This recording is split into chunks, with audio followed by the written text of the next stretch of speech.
Hace 3 meses nada más que vivo en Almería, pero mis abuelos migraron en el año 47 a Argentina.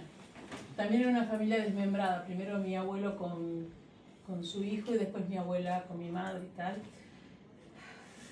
Me emociona el tema, porque desde muy chica no se podía dejar la comida en el plato. Y la frase de mi abuela era: yo me levantaba a las 4 de la mañana a regar cebollines y hay que terminarlo. Y el alivio de mi madre era como que dejemos un poquito, porque si lo terminábamos había más, ¿no? Y la verdad me emociona porque por más que vivimos en un mundo supuestamente globalizado, autores como ustedes, o por ejemplo cineastas, el lunes estuve viendo La Cena, que aborda en esa comedia negra esa escena que se arma en el Plazas en pleno periodo franquista. Digo, qué bueno que todavía el arte rescate esto, ¿no? Y que lo pueda poner para quienes verdaderamente no conocemos estas instancias desde este lugar. Pero me mueve mucho desde lo personal y quería un poco extrapolar y preguntarle si de repente en esta investigación, tanto para este libro, para otros, a los dos, si de repente en esta investigación oral se encontraron con personas grandes, me imagino que mejor el tema no, o que hubo que recurrir fundamentalmente a la investigación de lo que ya estaba escrito con otras voces, porque por ahí subyace como un cierto, no sé cómo llamarlo, diría temor. Tabú. Ok, tabú. Responde tú. No, Responde tú también. No, responde tú. Después respondo yo. Yo creo que existe cierto tabú. Y de hecho, esto se puede ver muy claramente, además, dependiendo de la ideología política de la persona que recuerda. Y en ese sentido, yo que pertenezco a una familia en la que la ideología política estaba extinguida, pues también se da el caso de que en la propia familia que tengo, roja, para calificarlo así, pues ha dado lugar a personas también de derechas. Y en ese sentido tengo la anécdota de mi abuela, que fue una huérfana del franquismo y a cuyo padre mataron los militares durante la guerra civil, después de la sublevación, que hace mención al hambre que pasaban y que solo tenían 3 huevos para cenar esa noche. Y ella estaba con su hermana menor y tenía el cachondeíto de un novio que le había salido a la hermana menor, y entonces mi abuela me tenía el cachondeo de: mira, los huevos de Rafael, los huevos de Rafael, los huevos de Rafael. Los huevos de Rafael, se cayó el huevo y esa noche no se cenó. Y entonces recordaban ambas el mismo hecho con cierto incluso cariño, pero al mismo tiempo con una lectura política completamente distinta. Una le confería una actitud de queja y de intromisión ante lo que el régimen les hizo vivir, y otra hacía una lectura muy distinta en ese sentido, ¿no? Entonces, pues sí, y luego hay muchas personas, por ejemplo de la Chanca, que yo tuve ocasión de entrevistar, que las personas después desarrollan una ideología derechista y niegan haber pasado ese hambre. Y entonces, a lo mejor entrevistas a una persona, entrevistas a su hermana, y la persona te dice que la hermana pasó tifus, y esta persona no admite en ningún momento ni el hambre ni cualquier tipo de enfermedad asociada a la misma, ¿no? Entonces, pues existen esas diferentes. Y luego existe el tabú. Esta mañana Miguel Ángel lo comentaba, que yo pensaba que por eso se iba a lanzar a responderte. Cuando entrevistas sobre estos temas, te encuentras con la gente que no admite que haber pasado hambre de pequeño, no lo admite. Y esto a mí me recuerda a la violencia durante la guerra civil. Siempre venían de fuera. Siempre eran los de fuera los que mataban a los de dentro. Pues en esto del hambre sucede que siempre le pasaba al vecino. Tú no habías tenido hambre, pero el vecino, fíjate que mal lo pasó, o el de al lado. Entonces hay un tabú que tiene que ver con la vergüenza. No se admite haber pasado por ese tipo de necesidades. No con el miedo. Bien. con el miedo. Yo no diría que el miedo es una razón. El miedo a lo mejor puede dar lugar a situaciones como lo que hablábamos esta mañana también de los traumas que llevan a que mi abuela, por poner un ejemplo, tuviera kilos y kilos de azúcar y de arroz en la despensa en su casa, ¿no? Y que cuando hubo huelgas generales o no sé qué, acudía al mercado a comprar más. Pero bueno, estas cosas nos reímos, pero eso tiene que ver con el miedo y con esos traumas, ¿no? Pero sí, Javier. Mi padre, que era de Lanjarú, contaba una anécdota de los años 40, que era un chascarrillo, era una canción, y decía lo siguiente: mi mamá, mi papá, mi Luca y yo nos comimos un huevo, le dimos al perro y también sobró. Era una cosa que se pasaba tanta hambre en aquella época que se contaba eso de broma. Esto es un huevo que le dieron hasta al perro y sobró huevos. O sea que analiza tú si había hambre.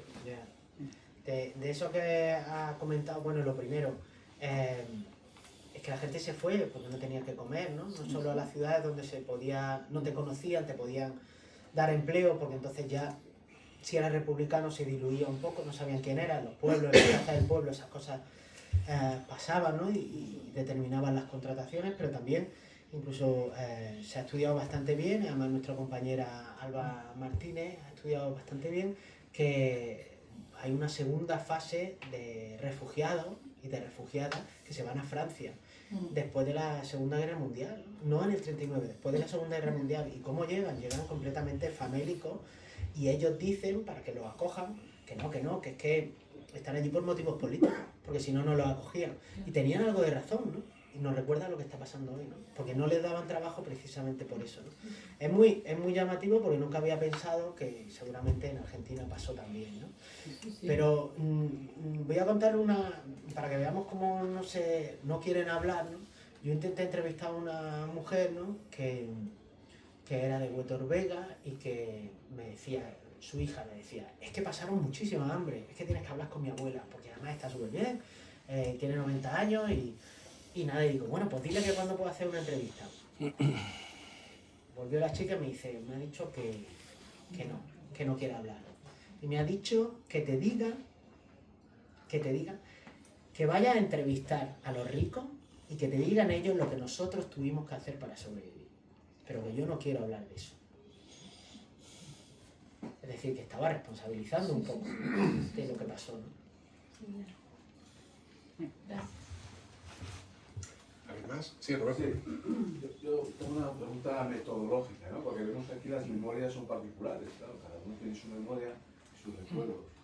Y desde el trabajo del historiador, ¿cómo trabajáis? Porque trabajáis con entrevistas, ¿cómo trabajáis lo que es la metodología histórica, historia rigurosa, etcétera, con las memorias y cómo se impide que las memorias, lo acabas de decir tú muy bien, Óscar, ¿no? Según la ideología uno recordaba algunas cosas, ¿verdad?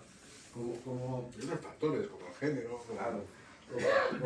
¿Cómo eso trabajas en este campo para contar una historia? No leí el libro, una historia rigurosa, científica, seria, etcétera, que no esté contaminada de lo que es la memoria, que la memoria cada uno tiene la suya. Y luego otra, si hay estudios, me imagino que sí, claro, se está hablando de la hambruna, pero de las consecuencias de la hambruna. Una de las consecuencias es la relación sentimental que tiene uno, por ejemplo, con la comida, etcétera. Pero, por ejemplo, en el desarrollo cognitivo, intelectual de esa generación del 41 que pasó hambre, si hay estudios que analizan cómo toda una generación siguiente les afectó pues, aspectos psicológicos. Bueno, yo rápidamente respecto a lo de la memoria lo puedo usar de dos formas, ¿no? Primero, respecto a que te están contando un dato y tú lo usas como un testimonio, ¿no? Me han dicho que esto pasó. Eso es relativamente fácil, ¿no? Porque, bueno, es un testimonio, si van a lo concreto, ¿no? Otra cosa es plantearte cómo funciona la memoria, por qué recuerdan o qué olvidan. Y ahí es donde hay un trabajo muchísimo más complejo, ¿no? Muchísimo más complejo y que se proyecta hasta el presente, ¿no? Porque todo eso creo que lo decía Julio Orostegui, ¿no? Decía aquello de la historia oral, mucho cuidado porque tú estás entrevistando a alguien que sabe el final de la historia. Y es verdad, ¿no? Porque los documentos que hay en el libro, esas personas que lo escribieron no sabían qué iba a pasar en el año 45 o cuando iba a morir Franco. Es decir, tiene otros problemas, pero sin embargo, con la memoria pasa eso, ¿no? Y el tema de la alimentación es muy importante porque es una cuestión que representa el éxito social, ¿no? Lo mismo que el piso representa el éxito social, la alimentación también. Sobre todo cuando hablamos en una España que a finales de los 50 empieza a entrar la leche, la mantequilla, etcétera, etcétera. Esto es importante, ¿no? A la hora de por qué recuerdas unas cosas y no. Porque es que estás contando la derrota no solo tuya, también familiar, ¿no? De lo que tuviste que hacer, ¿no? No sé si Óscar quiere añadir más algo de eso, ¿no? Pero respecto... O sí, bueno... No. Y la segunda de las consecuencias, ¿no? Pues consecuencias biológicas muy importantes, ¿no? Sobre todo en el tema de las tallas, ¿no? Yo creo, de las tallas de los jóvenes. De la raza, ¿no? Que se les Lo daba- No, se refiere a las tallas para ir al ejército. Las tallas... Sí, a eso me Sí, refiero. sí. Yo que cuando el día de la raza desfilaban los españoles, eran bajitos, que no sé si me... Que sí, que se ha demostrado que Por efecto. hubo un parón en el crecimiento de cómo los españoles cada vez éramos más altos, y aquí hablo solo de hombres, porque solo hay fuentes para hombres, que cómo éramos cada vez más altos, ¿no? Lo que te demuestra que había una mejora en el bienestar desde el año 1900, cada vez se comía mejor, cada vez había no más hospitales, pero atención sanitaria, etcétera, etcétera. Llegaban las vacunas, todo esto influye, ¿no? Pero sin embargo, cuando llega la posguerra hay una estabilización, incluso un crecimiento muy moderado, que tiene que ver con que los ricos sí crecen y los pobres no, ¿no? Hablaba esta mañana de la diferencia, que yo creo que es muy significativa, de casi 5 centímetros entre lo que crecían los burgueses del barrio de Chamberí en Madrid y los que crecían los pobres del barrio de Vallecas, ¿no? También esto lo vemos incluso donde vivía, porque en los territorios de secano, los pueblos de secano, se ha demostrado que los jóvenes crecían menos, pero en los de regadío los jóvenes crecían más. O sea, te está diciendo dónde golpea. Y luego hay otra serie de efectos que, claro, como la medicina ha avanzado tanto, se ha estudiado que los niños que son concebidos, niños y niñas concebidos durante la hambruna y que están en la barriga de su madre, ¿verdad?, durante este momento, pues tienen consecuencias en su salud a largo plazo. Básicamente se identifica con el desarrollo de la diabetes tipo B y también con cardiopatía, ¿no?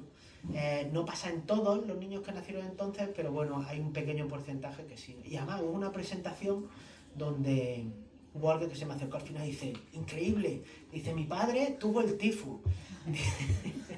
Dice, tuvo el tifus. Después dice, cuando era niño, se escapó. Dice, luego fue diabético, dice, y murió de un ataque al corazón, porque su punto débil era el corazón. Dice, y además nació en el año 41, o sea, que era como que encajaba, ¿no? No, yo lo que quería resaltar de algún modo, después de haber leído el libro, es que hemos hecho a lo mejor mucho hincapié en unas fuentes que son extremadamente llamativas e impactantes, como son las fuentes orales y la memoria, etcétera, etcétera. Pero el libro está trufado de datos y de investigaciones, de documentación de archivo, de documentación de todo tipo, que es muy rigurosa y a través de la cual pues, se puede matizar los defectos que pueda tener la memoria. Y luego en esto de la historia a mí siempre me gusta decir lo mismo. No se trata de encontrar la fuente que te dice la verdad, sino que para los historiadores lo que nos importa, lo que nos interesa metodológicamente es sobre todo cruzar fuentes.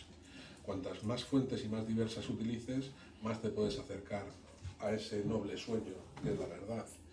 Pero no se trata de que una fuente sí te vaya a ofrecer, todas las fuentes están condicionadas. Y entonces desde un punto de vista metodológico lo que se trata es de cruzar las suficientes como para acercarte lo más noblemente a un relato verídico. Voy a poner un ejemplo de eso, y esto lo descubrí al final del libro, ¿no?